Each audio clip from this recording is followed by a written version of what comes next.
Mapula Bodibe is the Chief Marketing Officer of MTN Uganda Limited. Good morning, welcome to the show. Thank you, Simon, and good morning to you as well, and your listeners. Very good. Now, in my intro, of course, I did mention just two scenarios where sometimes we, as customers of your service, feel extremely disenfranchised. We want to make that urgent phone call, we have the money, but we just can't get through. Or we go through, and before we hit the main point, dead.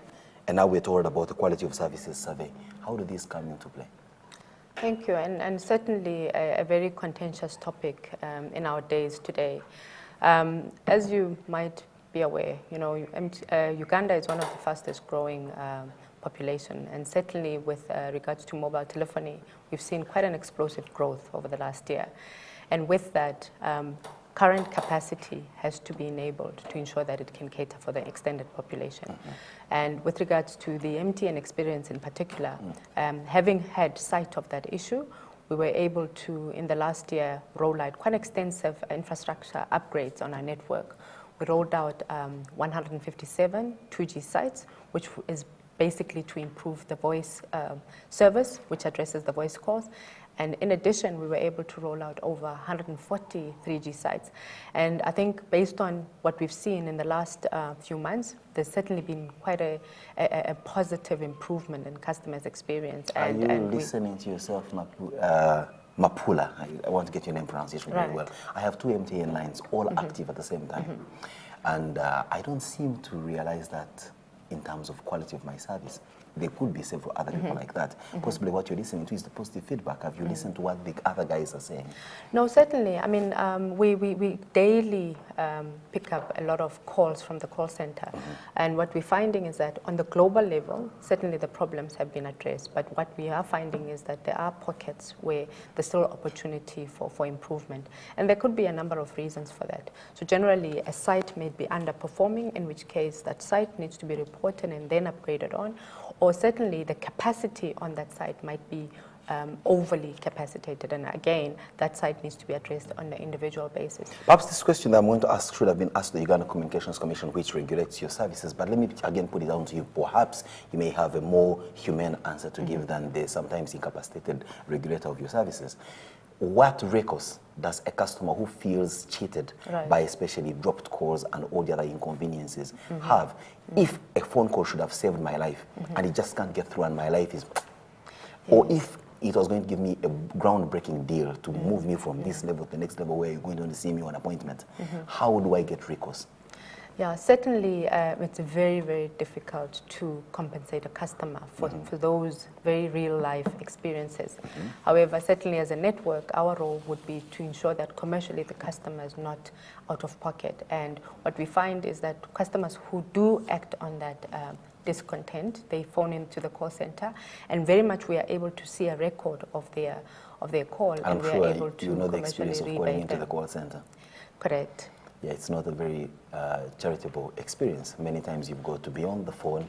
It just takes all your battery down because you have 16 minutes overlay time waiting, and in that time a lot of things could have been done productively as opposed to waiting and listening to a recorded message by some computerized lady's voice.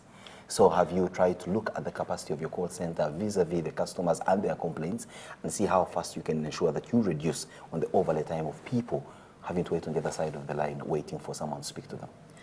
Certainly, that is a very, very challenging issue in our business at this point. We are very much aware of it. We have a lot of customers who want to engage with us. However, in line with the growing demands for service, we've been trying our best to try and capacitate our call centers to ensure that they can properly serve those customers. However, at the same time, we've tried to educate our customers about our IVR service. What's IVR? IVR is really the interactive calling service that allows customers, generally, who have queries, questions that can easily be resolved to actually use that service. And what we find is that customers who have tried it have actually successfully been able to resolve the issues. And that notwithstanding doesn't address the customer's need to talk to an individual.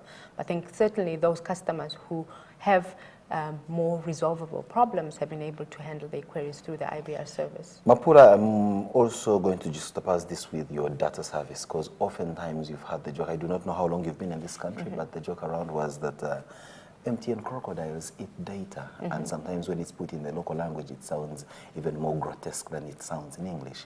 And the gist of the matter is that you load data ostensibly to last you a certain period of time, and for some reason or other, in thin air, and you've barely done anything with the internet. How are you handling that as a concern? Yes. Or is it a concern on your side? Have you received it? Certainly. I have certainly become aware of that issue. Okay. It's an issue which came to pass very late last year, around October, where we had quite a challenging system problem, which resulted in customers' data being used up before they actually had a chance to use it. However, around the end of October, we were able to address that problem. It was a systems error, and a lot of customers were compensated for their data, rebated. Except myself. I do not know why my compensation never comes, but well, that's another debate for another issue. But it wouldn't be wrong for me to use a hammer to kill a fly. Please tell your people to compensate me. All right, certainly I will do that. However, what I would like to add is that in addition to that, we've been monitoring the calls to the call center in the last 4 months. And what we found is that there's been quite a dramatic decrease. And in line with customers who have... Has it occurred to you that that decrease could possibly be out of apathy, that people stopped complaining? I mean, there are some things for which this country people stopped complaining, and you should know the psyche of Ugandans. They're possibly different from where you come from, where they would complain about anything ad infinitum. Here, 1 or 2 guys will complain about something, and the rest will just take it business as usual. But for how long can you take a clientele for granted? No, certainly. And that doesn't bother I mean, customer service is something that is very close to our heart. One of the things we found, and our CEO was leading that movement within the business, was that rightly as customers were complaining around October last year, when we looked at our records, we found that actually customers' data was being depleted. And that's why we were very able to swiftly act on it. What we're looking at now is monitoring our own experience in the background. Most people within the business have a prepaid SIM to be able to constantly monitor the experience. As soon as we pick up on an issue, we are able to address it. So I think right now we can very confidently say that as it relates to systems issues, the issue has been resolved. What could actually be happening, what we have found is that those customers who still have calls to the call centers is generally because of a data experience, a lack of understanding of data experience. As you might be familiar with the rise in 3G devices, the smartphones, which basically act as are computers. running every time. They just, Absolutely. So what we've been doing in the background is trying to educate customers to constantly work on their devices, switching off those applications, because and managing their own applications and how running the app. And that doesn't speak to necessarily a data charging experience, but it speaks to how Usage. your smartphone is being used. Mapula, we are a couple of days from International Labour Day. There's been labor issues in the telecoms industry. You possibly know the regulator or spokesperson of the entire telecoms industry. But again, I'll put this question to you, and without any apology, simply because you also handle matters human resource. And of course, there have been some simmering rumors, especially in the last week, that also put you on the pedestal like your other colleagues in Africell, who, for the moment, I think they are the black sheep of the industry, so to speak. Human resource, local content. Your general comment as far as MTN is concerned. Right. So, before I get down to the specifics. Right. I certainly can only comment on MTN. And what I would like to say is that the local... I thought this is the moment you would use to gloat over how well you are as opposed to others in the market and make mention of names of those who don't perform very well. No, certainly I cannot comment on competitors. But what I can say is that from an MTN perspective, the local issues and concerns are taken very, very seriously. What has been done is that a lot of those have been recorded and actually put forward to our group, because as you might understand, this issue is a group level issue and it needs to be addressed with the highest sensitivity at that level. You're preempting my next question, Mapula. I'm talking about the rumors about you subcontracting some of your very technical services to a Chinese firm, ZTE, which is within your right. As a company, you ought to get the best services from the best places in the world. But there are concerns that Ugandans could be losing huge jobs.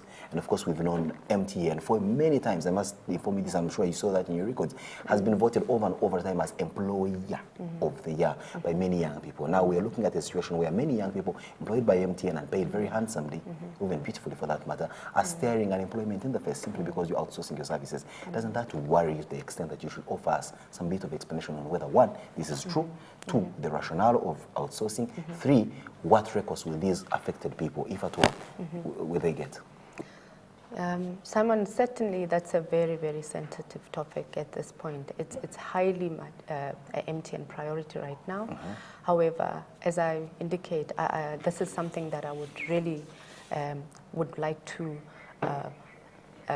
not rather comment on at this point, but mention that it is really being regarded highly at the highest level within the organization, and it's being addressed at the group level.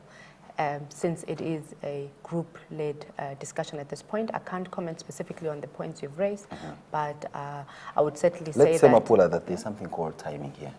And how long can we expect you to be in position to comment? Because then I would offer you an open invitation to come here and make the comment. Next week? I think that what the approach that I would suggest that is followed is that MTN, as obviously a leading operator within this market, has the responsibility to report back into the nation with regards to something that is as highly debated as the topic you raise. And what I would say that is that we would be in a position to respond to the market in general in the coming weeks as the issue gets resolved and addressed at the group level. In the coming weeks, could be 52 weeks, which is a whole year. Mapula, a very final one on that very issue. Is an issue of local content something that you regard very highly as an organization, that if it's MTN Uganda, then we see largely the rank and file from the lowest to the highest being led by Ugandans. I mean, we've seen some people, corporate organizations with the base of where your group comes from, now going the direction of having a Ugandan CEO. We haven't seen that for MTN. And of course, this is not a direct assault on you because you're chief marketing officer, and I'm sure there could be competent Ugandans that could be chief marketing officers, but here we have Mapula from South Africa. Are these concerns that when you lock yourselves up as EXCO of MTN, are they things that really concern you and worry that perhaps that could affect your business if the perception is that you come with a good service and along with it comes human resource from neither, denying Ugandans jobs? No, certainly. I mean, I think you raise a very interesting point because as a group, it's something that has really been a key driver as it relates to human or human capital. And one of the things that has been a constant theme over the last few weeks and months is that when an expert like myself, for example, comes into Uganda, my key role and responsibility is ensure that I'm upskilling a local to really pick up on the role. So you have a succession plan Correct. that you have to work on. Correct. And in the past, obviously, it was a bit different because it was a foreign operation, having to establish itself in the country, having to entrench the group values and all of that. But I think with the legacy that we have in Uganda, certainly we've had local CMOs in the past in my role, and certainly the future very much is around ensuring that the continuity is there and representation by a local would be in place. Mapula, now let me just set you down here. What new innovations can we expect from MTN? Certainly, I mean, I think... For now, you're going to go on a roll, but please, we have about 5 minutes to go. All right, so certainly, I think data being the key driver of our innovation in the next coming months. What we're hoping to introduce is really very much low-cost 3G devices, which most customers actually need to access some of these exciting innovations. What we can hope to see coming from MTN is really the enablement of really video content on the device, so something quite exciting. And what we're hoping is to work with the likes of NTV to ensure that there's local content, as it relates to the delivery of video. And to the final customer, that would mean digging deeper into their pockets, right? I think what it would mean for the customer is that it would offer convenience, it would offer entertainment, and certainly it would offer choice. One of the things that we, is a value of ours is ensuring that the customer has constant access. And I think that having seen the growth internationally, we think this is something that would definitely resonate in this market. Please don't scatter around my question of cost implication, because I mean, there are all these wonderful innovations, but they must come at an affordable price. After all, it's the same MTN that led the campaign here to inform all of us that internet access is just not a privilege. It's in fact a fundamental human right. And somehow you manage to get into the human rights charter of the UN. So how are we going to see the translation of a human right being affordable? Because rights should actually be free, so to speak. Yes, so certainly in 2010, MTN embarked on a movement to offer data as a human right, and that hasn't stopped. It's a campaign that's continued. Up to today, all 10 million of our customers always, every month, receive 15 free MBs of data. And that's in line, correct. And that's in line with their usage of data. And the whole premise of that is to ensure that even when you're not you know, a data user or not exposed to data usage, you are able to constantly get exposure and you know, get a bit of trial of the data experience. We'll discuss mobile money another time because it's one hell of a huge operation that 1 second would not give it the justice that it does require. But looking at your entire operation portfolio as MTN Uganda, a leading provider in the market and all that, when we juxtapose that against how much you bring in terms of taxes to this country, they are proposed taxes, and every time we get closer to the end of a financial year, there's always a proposal to make life more difficult for the taxpayers, especially through your services. How much engagement are you carrying out with government to ensure that they do not levy on you such taxes to the extent that we, the customers, have got to face the brunt of unfriendly charges simply because you've got to pay a huge tax to the government? Certainly. And of course, you're not very much willing to dig down into your profit after tax. So. Correct. So certainly MTN being a leading taxpayer within this market, just in 2014, MTN was responsible for really a contribution of over 440 billion shillings in this area. And what we have done is we've tried to be obviously a compliant, good corporate citizen, and certainly those you know, the impact of that has not really been passed on to our customers. So as a business, we've ensured that whilst we operate in Uganda, we ensure that we are compliant and have ensured that you know, the ramifications of that are not felt at all by our customers. None of our rates, you know, reflect that, and none of our prices as it relates to our products and services reflect that. A very final one, you are previously, or well, I don't know whether you're still known for being very philanthropist as an organization, but your corporate social responsibility was one to reckon with. And at the moment, you can only place a finger perhaps to the MTN Marathon that gives a lifeline to some people when you decide to run, when we decide to run for water. What do we expect should be coming out of your bag of corporate social responsibility? What should communities in Uganda expect to benefit just beyond your wonderful services? But in terms of CSR, which direction are you going, and what are some of the key projects you're working on that we should watch out for? All right. I think certainly, as you mentioned, the marathon is something that's very close to our heart. It brings the nation together and definitely contributes to the availability of water throughout the country. Are we going to keep this a water marathon ad infinitum? This country is blessed with some of the best water sources in the world. Unlike South Africa, we have the largest freshwater lake. We've got the longest river emanating from here. We're not so much in dire need of water that for 10 years a campaign should be about safe water. Is there something else you could be looking at? Provision of proper health services, perhaps. Well, I'm not saying it should be a government, but something in that direction. Well, certainly we work with, you know, the ministry as well as the right organizations to try and identify the most important and pertinent issue to be addressed. What we have found, interestingly, is that water in this current environment remains a very key priority. And it's not just water, but it's water as it relates to overall hygiene.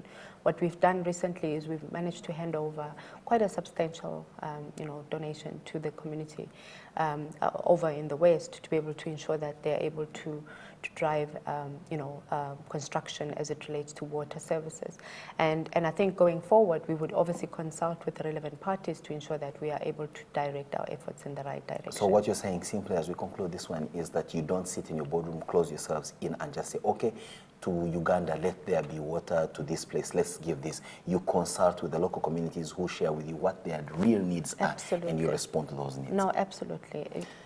Mapula Bodibe, Chief Marketing Officer, MTN Uganda, thanks a lot for joining us on this edition of The Big Story. It's always, we regard this as the SMS of TV. It's short enough to cover the subject matter, but you do not go in there to write aces. So if you don't have your points clear in 160 characters, too bad, you may have to send an extra time, and that's why perhaps you'll be invited next time to come and discuss the other emotive issue that is still being handled at the group level.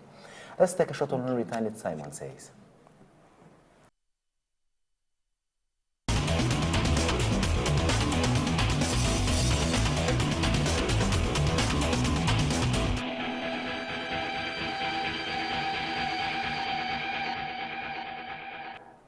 The Chief Marketing Officer of MTN has, of course, been here waxing lyrical about how well MTN is progressing with regard to their service portfolio. And, of course, many of you listeners and viewers would calmly say, what do you expect of Mapula Bodibe to say? But exactly that good thing.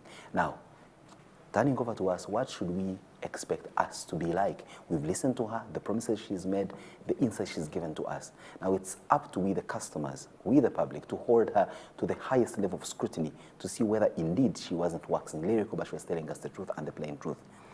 Yes, oftentimes, like I started this program, you get dropped calls or you get unmade calls even when they could have saved a life.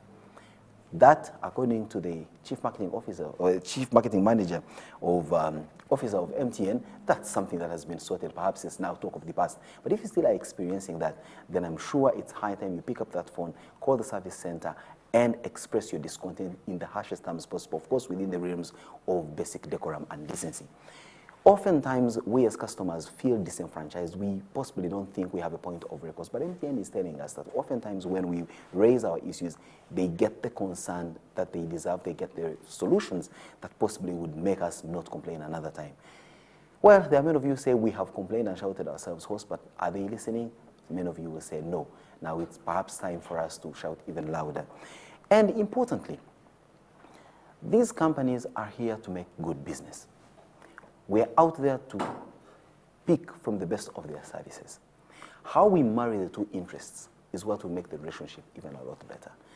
My thinking is, as customers, you've got your rights. As providers, they've got responsibilities. And above all, there is a regulator, somebody that ought to bridge the gap between the dissatisfaction of clientele and the provision of services. I think let's use those channels to ensure that both of us are in a win-win situation, because we love their services. Yes, they're wonderful when they are actually working. When they're not working, then we should be alive and ready to complain and put our queries where they will be heard and acted upon. Have a good morning. It's a start to a wonderful week. The week ends with International Labour Day. Let's go out there and work ourselves to the last shred of our abilities. After all, this production will lead to personal growth and development, and by extension, that will come to country. Who wouldn't want to live in a country where everything is working properly? But it all starts with each one of our contributions. So if you're out there snoozing and lazing away in this slightly overcast morning, it's high time you get yourself up, go do some productive work, and therefore we will have the locus standi after that to put government or any other institutions to the point of asking what they do with our hard presented labor. Have a good and productive week. God bless.